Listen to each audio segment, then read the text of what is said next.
What's up, guys? This is Brian Jensen, and this is my non-spoiler review of House of the Dragon. I'm not going to spoil anything too much, but oh my goodness, what a great first episode. I thought it was a masterpiece of a pilot. Give it a 10 out of 10. It was just as great as a pilot episode for Game of Thrones that premiered 11 years ago. It was just so intense and emotional. The acting is great. The dialogue is great. Visuals are great. I love most of the costumes. Some of the costumes I didn't love so much. But I love some of the armor with Daemon Targaryen. Matt Smith is great as Daemon Targaryen. The actor playing Corlys Velaryon, Steve Toussaint, is really good. He really kind of embodies a lot of who Corlys Velaryon is.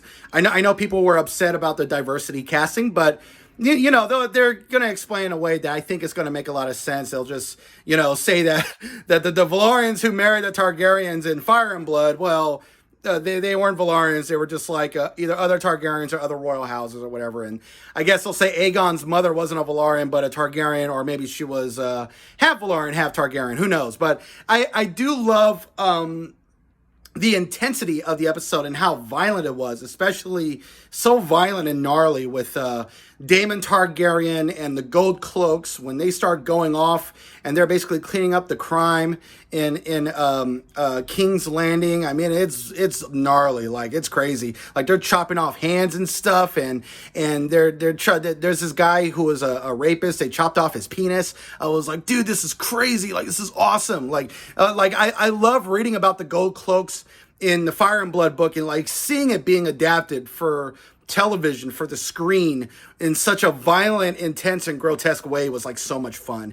I loved it, and also there's a particular scene involving Aemma Targaryen that was very grueling, very, very violent. The jousting stuff with the tournament and the sword fighting, that was really good. It was a lot of good sword fighting, a lot of good jousting. It was very violent. I guess it's the only place where they could see or experience violence because Westeros has been at peace for over 70 years because of Jaehaerys Targaryen and now Viserys Targaryen. They've been in peace since AC 48, and now this first season with Rhaenyra being older, there's a time jump of 9 years. There's 9 years after the events of the Council of 101, which is in 101 AC. So I guess it's the year 110 AC. So there's been peace in Westeros for 62 years. No, wait. 62 years. So almost 70 years. It's going to be well over 70 years when they do the time jump after episode 5. There's supposed to be a time jump.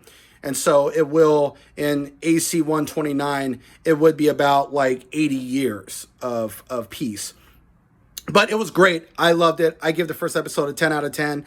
There was, I had some issues here or there, but overall, this was great. I think the show's in great hands. It's co-created by Ryan Condal, George R. R. Martin, and Miguel Sapochnik. I think that's how you say his last name.